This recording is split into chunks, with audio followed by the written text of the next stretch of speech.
नमस्कार दोस्तों, स्वागत है आपका हमारे YouTube चैनल पर। दोस्तों, एक बार एक वफादार कुत्ते की मृत्यु हो जाती है तो वह भगवान शिव जी के दरबार में पहुंचता है। भगवान शिव जी उस कुत्ते से कहते हैं, हे स्वान, तुमने कुत्ते के शरीर में होते हुए भी कभी किसी को नहीं सताया, हमेशा मालिक की वफादारी की है और जो वफादार होते हैं वह मुझे अत्यंत प्रिय होते हैं। अतः मैं चाहता हूँ कि अब की बार मैं तुम्हें मनुष्य के रूप में पृथ्वी लोक पर भेजूं, जिससे तुम मनुष्य के रूप में पृथ्वी पर सुख भोग सको, क्योंकि मनुष्य योनि सबसे श्रेष्ठ है, जिसे पाने के लिए देवता भी तरसते हैं। वही भगवान शिव जी की बात सुनकर वह कुत्ता कहता है, हे प्रभु, आप चाहे मुझे किसी भी रूप में पृथ्वी लोक पर भेज दो, मगर मनुष्य रूप में कभी भी मत भेजना। भगवान शिव जी कहते हैं, आखिर ऐसा क्यों? कुत्ता कहता है, हे प्रभु, मैंने मनुष्य को कुछ ऐसे घिनौने काम करते देखा है जो बहुत ही गंदे हैं। फिर भगवान शिव जी कहते हैं, यदि यह सत्य है तो हम भी जानना चाहते हैं कि तुमने मनुष्य को ऐसे कौन से काम करते देखा है जो बहुत ही गंदे हैं, जिसकी वजह से तुम्हें मनुष्य योनि से घृणा हो गई है। फिर कुत्ता भगवान से कहता है, हे प्रभु, यदि आप जानना ही चाहते हो तो सुनिए। तो दोस्तों, कहानी शुरू करने से पहले हमारा आप सभी से एक निवेदन है कि आप हमारी कहानी में खो जाएं, उससे पहले हमारे चैनल को सब्सक्राइब करके बेल आइकन अवश्य दबा लें, जिससे हमारी हर वीडियो का नोटिफिकेशन सबसे पहले आप तक पहुंच सके और आप हमारी हर वीडियो से प्राप्त ज्ञान का अपने जीवन में लाभ उठा सकें। तो आइए कहानी शुरू करते हैं। कुत्ता भगवान से कहता है, हे प्रभु, एक बार एक पंडित जी काशी में विद्या अध्ययन करने के लिए गए। उन्होंने 12 वर्ष तक पढ़ाई की। जब उन्होंने सब कुछ पढ़ लिया तो वे वापस अपने घर पर लौट आए और अपने पिताजी से कहा कि हे पिताजी, मैं सब कुछ पढ़कर आया हूँ, मुझे सब कुछ याद है। आप मुझे कोई भी प्रश्न पूछो, मैं उसका उत्तर दूंगा। पिताजी कहने लगे, ठीक है बेटा, जब सब कुछ तुम्हें याद है तो मेरे एक छोटे से प्रश्न का उत्तर दो। पंडित जी कहने लगे, ठीक है पिताजी, पूछिए। तो पिताजी ने पूछा, मुझे सिर्फ इतना बताओ कि पाप के बाप का नाम क्या है। फिर पंडित जी ने सोचा, पाप का बाप, यह तो मैंने कभी भी नहीं पढ़ा। जो किताबें मैंने पढ़ी थी उनमें कहीं नहीं देखा। फिर तो पंडित जी रात भर किताबें पढ़ते रहे, परंतु पाप के बाप का नाम उन्हें नहीं मिला। पिताजी कहने लगे, जब तुम्हें पाप के बाप का नाम नहीं मालूम तो तुमने क्या खाक पढ़ाई की है? अभी तक तुम्हें पाप के बाप का नाम भी नहीं मालूम। अपने पिताजी की बात सुनकर पंडित जी कहने लगे, आखिर मैं ब्राह्मण का बेटा हूँ। पिताजी, आप चिंता ना करें, मैं पाप के बाप का नाम ढूंढकर ही वापस आऊंगा, चाहे 12 वर्ष मुझे और क्यों न बीत जाएं। इतना कहकर पंडित जी पुनः काशी के लिए रवाना होते हैं।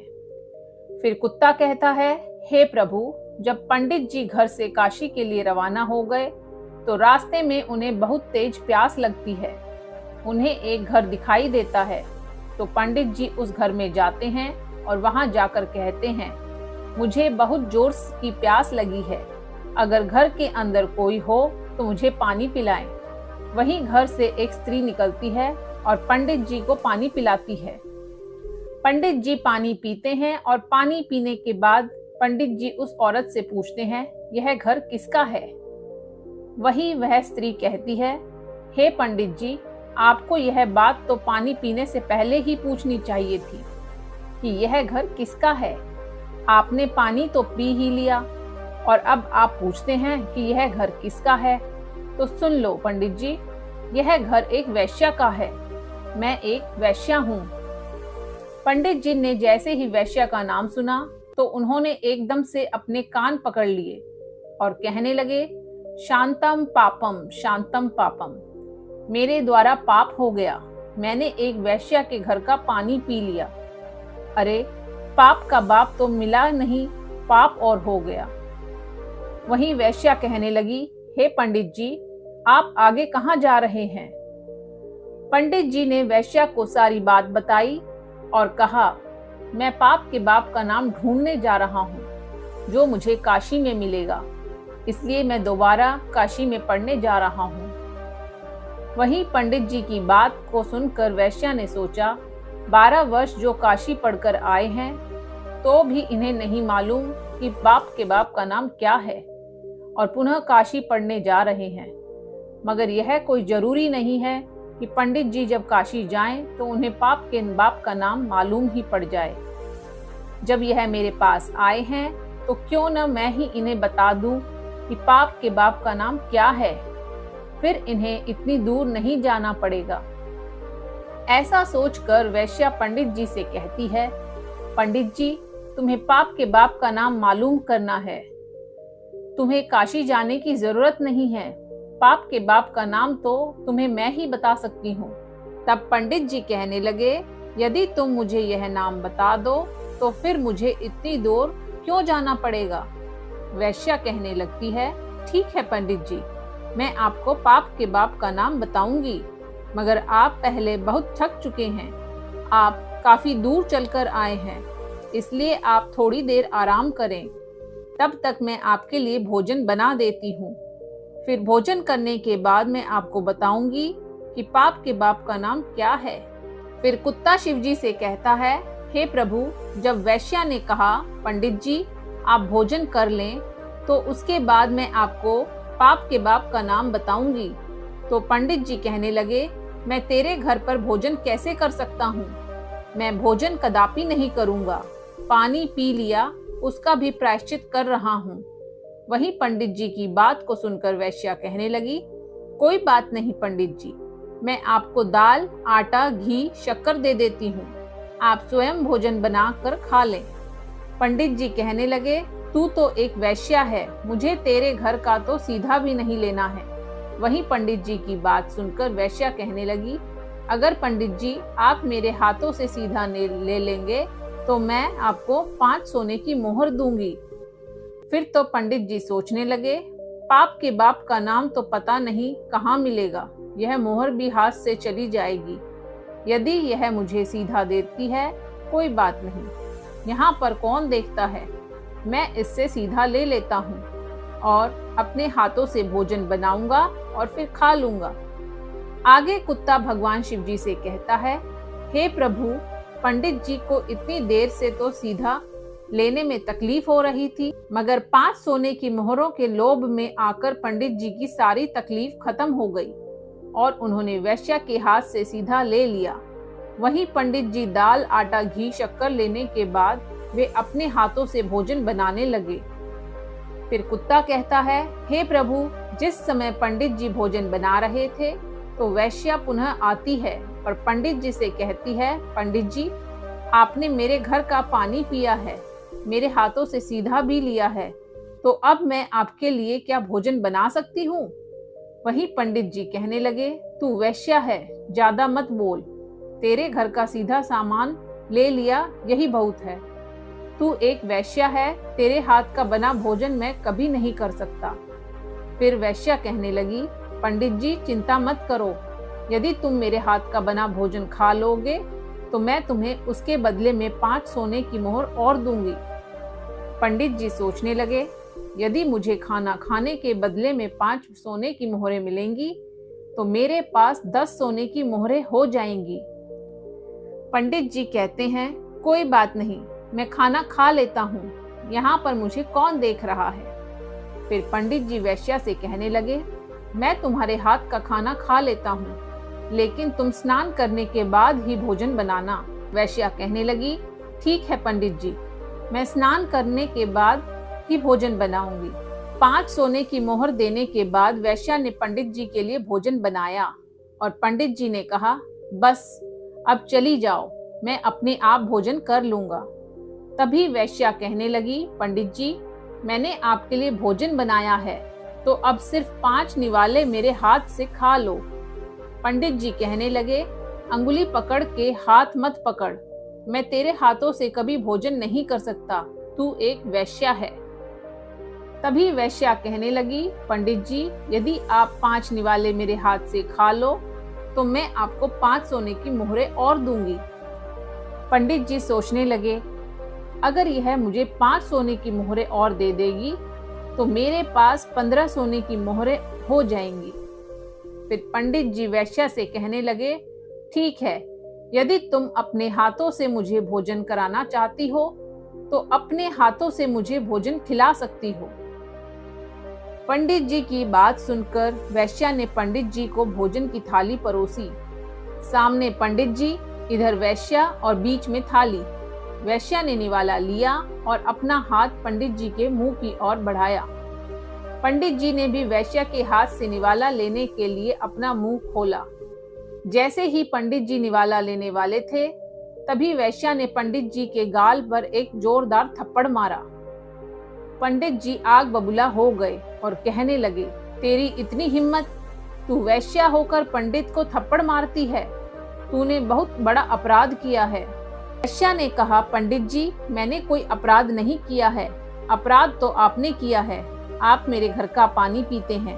पंडित जी बोले, नहीं, आप मेरे घर का सीधा सामान लेते हैं, आप मेरे हाथ से बनाया भोजन करते हैं। जब आप वेश्या के यहाँ पर कोई काम नहीं कर सकते तो फिर आप यह सब करने के लिए तैयार क्यों हुए? पंडित जी कहने लगे, तेरे भाव के कारण, प्रेम के कारण।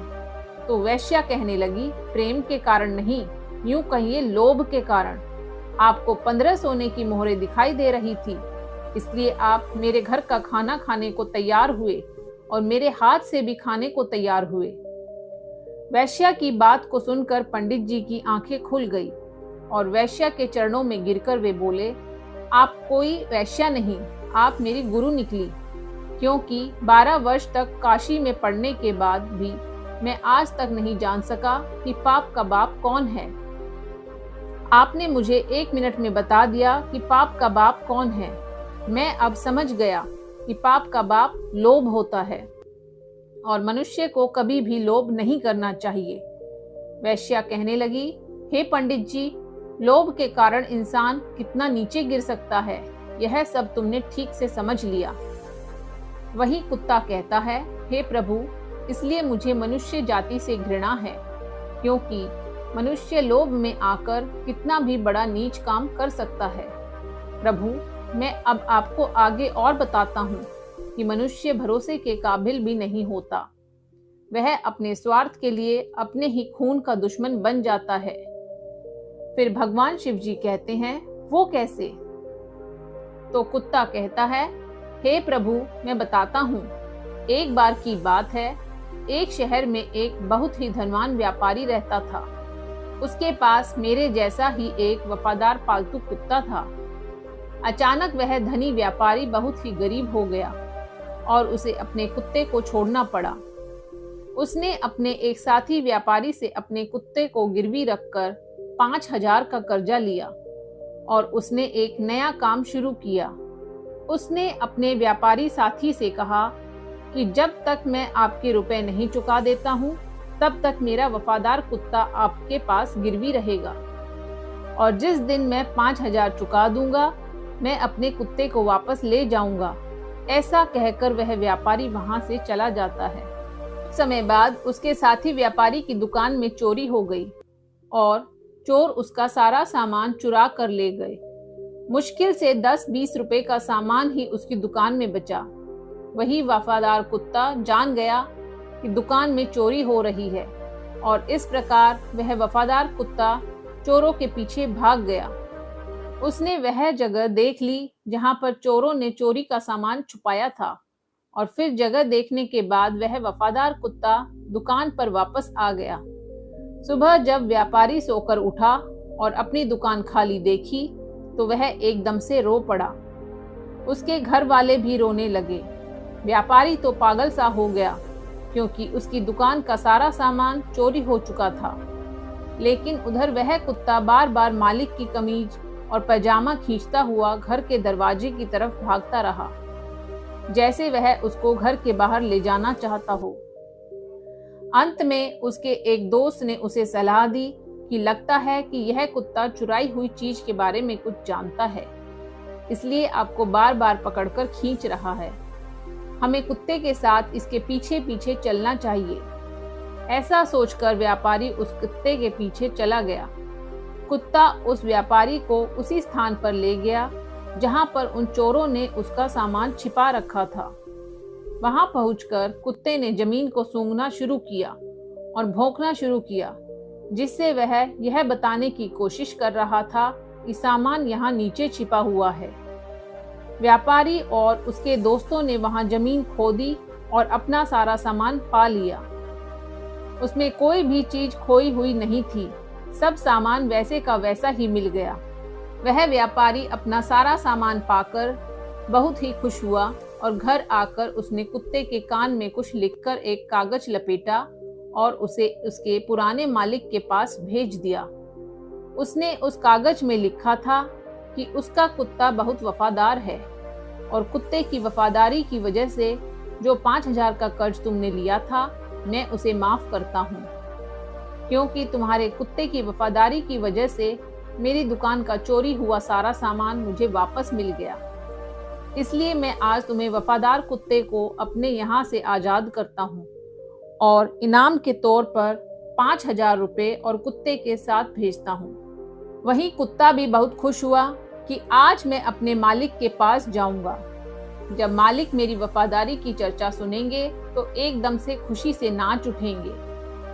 व्यापारी ने जब अपने कुत्ते को वापस आते हुए देखा तो उसने सोचा, लगता है मेरा दोस्त अपना पैसा वापस मांग रहा है, इसलिए उसने मेरे कुत्ते को मेरे पास भेजा है। मेरे पास अब भी पैसे नहीं हैं, मैं उसे कहाँ से दूंगा? अभी तो मैं अपने नुकसान की भरपाई भी नहीं कर पाया हूँ, इसलिए मैं ऐसा करता हूँ कि मेरे घर का पता केवल इस कुत्ते को ही पता है। अगर मैं इस कुत्ते को ही मार दूंगा तो फिर वह व्यापारी मेरे घर तक अपना कर्जा लेने के लिए कभी भी नहीं पहुंच पाएगा। ऐसा सोचकर वह व्यापारी अपने वफादार कुत्ते की तरफ से तलवार लेकर दौड़ता है और कुत्ते के सिर को काट देता है, जिससे वह कुत्ता मर जाता है। कुत्ते के मर जाने के बाद कुत्ते के दाएं कान से एक कागज नीचे गिरता है। इस कागज को पढ़कर उस व्यापारी को बहुत बड़ा दुख हुआ। कुत्ता कहता है, हे प्रभु, मैं इसलिए मनुष्य जाति से घृणा करता हूँ कि मनुष्य अपने स्वार्थ के लिए किसी भी हद तक गिर सकता है। वह अपने स्वार्थ में आकर अपनों का ही खून कर देता है। वही कुत्ता फिर आगे कहता है, प्रभु, मैंने जो भी घटनाएं देखी हैं, मैं उनको संक्षेप में आपको बताता हूँ। हे प्रभु, मनुष्य विश्वासघाती होता है, लालची होता है, स्वार्थी होता है, चरित्रहीन होता है, जो अपनी पत्नी होते हुए भी पराई स्त्री के चक्कर में फंसा रहता है, अतिथि का अनादर करने वाला होता है, स्त्रियों का अपमान करने वाला होता है, निर्दोष को दोष लगाने वाला होता है। अतः मैं कह सकता हूँ कि मनुष्य सारे नीच काम करता है जो नरक के द्वार खोलते हैं। फिर भगवान भोलेनाथ कहते हैं, हे स्वान, तुम ठीक कहते हो, परंतु सभी मनुष्य एक जैसे नहीं होते। अब मैं तुम्हें एक छोटी सी कहानी सुनाता हूँ। एक बार एक बहुत ही बलवान और उदार राजा था, जो अपना बहुत सारा सोना अपने राज्य के गरीब लोगों को दान करता था। वह राजा सुबह जल्दी उठकर अपना सोना उसके महल के दरवाजे के पास खड़े गरीबों में बांटता था, ताकि वे खाना और कपड़े खरीद सकें। भगवान शिव जी आगे कहते हैं, हे स्वान, एक रात एक किसान राजा के महल के पास आया और दीवार से चिपककर छुप गया। उस किसान ने सोचा कि वह रात भर महल के दरवाजे के पास रहेगा और फिर सुबह राजा से सोना पाने के लिए लाइन में सबसे आगे लग जाएगा, क्योंकि किसान ने सोचा अगर वह सबसे पहले जाएगा तो राजा उसको सबसे ज्यादा सोना देगा और फिर उसकी गरीबी मिट जाएगी। लेकिन जब राजा के महल के एक चौकीदार ने उस किसान को रात को महल के दरवाजे के पास में छुपा देखा, तो चौकीदार ने सोचा कि यह कोई चोर है जो राजा के महल में रात को चोरी करने के लिए आया है। और ऐसा सोचकर उस चौकीदार ने उस किसान को पकड़ लिया और उसे महल के नीचे कैद खाने में बंद कर दिया। अगली सुबह पिछली रात का किस्सा सुनकर उस उदार राजा ने जाकर कैद खाने में बंद किसान से बात करने की ठान ली। राजा ने अंधेरे और उदास कैद खाने में प्रवेश किया और उन्होंने उस किसान से पूछा, तुम मेरे महल में चोरी क्यों करना चाहते थे, जबकि तुम्हें अपने आप को भोजन और कपड़े दिलवाने के लिए सिर्फ मुझसे सोना मांगना था। क्या तुम्हें यह पता नहीं कि मैं यह तुम्हें खुशी से दान कर देता। राजा की बात को सुनकर वह गरीब किसान कहने लगा, हे राजन, मैं कोई चोर नहीं हूँ, मैं सिर्फ एक किसान हूँ जो बुरे समय से गुजर रहा हूँ और जिसे मदद की जरूरत है। मैं एक जमाने में एक अच्छा किसान और एक अच्छा व्यापारी था जो बहुत दान पुण्य करता था, लेकिन फिर अकाल पड़ गया और चोरों ने मेरी मवेशियों को चुरा लिया। मैं आपके महल में चोरी करने नहीं आया था। मैं रात में इसलिए आया कि इस तरह सुबह सबसे पहले मैं लाइन में लग जाऊंगा और सोना आप बांटेंगे तो सबसे पहले मुझे मिल जाएगा। महाराज, मैं जो भी कह रहा हूँ वह सब सच है। वही किसान की बातें राजा के दिल को छू गई और उसने अपने सिपाहियों को किसान को कैद खाने से छुड़ाने का हुक्म दिया। फिर उसने उस किसान को 10 सोने के सिक्के दिए जिससे वह अपनी जिंदगी बना सके। किसान ने राजा को धन्यवाद दिया और अपना सोना लेकर महल से निकल गया। लेकिन अगले दिन किसान अपने 10 सोने के सिक्कों से संतुष्ट नहीं था। हर रात को वह महल के दरवाजे के पास इंतजार करता था और हर रात को महल के दरवाजे के पास आकर सुबह होने का इंतजार करता था। हर सुबह राजा आता था और उसे 10 सोने के सिक्के प्रदान करता था। इस प्रकार 10 सोने के सिक्के वह कई दिनों तक प्राप्त करता रहा। आखिरकार राजा ने किसान से एक दिन पूछा, जब मैंने तुम्हें इतना सोना दिया है तो तुम रोजाना मेरे महल में क्यों आते हो? क्योंकि मैं समझता हूँ कि मैंने तुम्हें इतना सोना दे चुका हूँ कि अब तुम गरीब या भूखे नहीं हो। किसान ने कहा, हे महाराज, मैं आपके जैसा बनना चाहता हूँ। राजा ने कहा, यदि तुम मेरे जैसे बन जाओगे तो क्या तुम इस राज्य के गरीबों की मदद करोगे? किसान ने कहा, हे महाराज, यदि मैं आप जैसा बन जाऊंगा तो मैं इस राज्य की गरीबी मिटा दूंगा। राजा ने प्रभावित होकर अपना आधा राज्य और आधा धन उस किसान को दे दिया। राजा ने कहा, लेकिन तुम्हें वादा करना होगा कि तुम हमेशा उन लोगों की मदद करोगे जिन्हें तुम्हारी मदद की जरूरत होगी। फिर किसान ने राजा की बात मानी और राजा ने अपना आधा धन और अपना आधा राज्य उस किसान को दे दिया। भगवान शिव जी कहते हैं, हे स्वान, इस प्रकार कई साल गुजर गए और वह किसान बहुत धनवान हो गया। उसने राजा के द्वारा प्राप्त धन से बहुत सारा धन एकत्रित कर लिया और फिर उस राजा से भी ज्यादा उस राज्य के गरीबों में वह धन बांटने लगा। राजा किसान के बारे में ऐसा सुनकर बहुत खुश हुआ कि वह गरीबों की मदद करता है। उसे पता था कि दूसरों के देने में ही दुनिया का सबसे बड़ा सुख है और किसान ने भी यही सबक अच्छी तरह सीखा था कि वह भी अपना धन और अपनी खुशियां दूसरों के साथ बांटे। फिर किसान और राजा दोनों ने मिलकर अपने राज्य से पूरी तरह गरीबी का अंत कर दिया और प्रजा सुखपूर्वक जीवन जीने लगी। फिर कहानी सुनाने के बाद भगवान भोलेनाथ कहते हैं, हे स्वान, इस कहानी से साफ हो जाता है कि इस संसार में सारे मनुष्य एक जैसे नहीं होते। जो जैसा कर्म करता है उसको वैसा ही फल प्राप्त होता है। फिर कुत्ता बोला, ठीक है प्रभु, आप मुझे जो भी रूप देंगे वह मुझे स्वीकार होगा। फिर भगवान शिव जी ने उस कुत्ते को मनुष्य रूप में पृथ्वी पर भेजा और उसने धर्म के रास्ते पर चलकर मोक्ष की प्राप्ति की। तो दोस्तों, जो इंसान बुरे काम करेगा उसे बुरा फल प्राप्त होगा और जो मनुष्य अच्छे काम करेगा उसे अच्छा फल प्राप्त होगा। तो दोस्तों, यह थी आज की ज्ञानवर्धक कहानी। अगर आप ऐसे ही रोचक कहानियों का लाभ अधिक से अधिक लेना चाहते हैं तो इस वीडियो को लाइक करके हमारे चैनल को सब्सक्राइब करें और इस वीडियो को अपने दोस्तों और परिवार के साथ शेयर भी जरूर करें। अगर आप भगवान शिव जी के सच्चे भक्त हैं तो सच्चे दिल से कमेंट बॉक्स में लिखिए हर हर महादेव। तो दोस्तों, मिलते हैं अगले वीडियो में एक और नए ज्ञानवर्धक वीडियो के साथ। तब तक के लिए आप अपना और अपने चाहने वालों का ध्यान रखिएगा। धन्यवाद।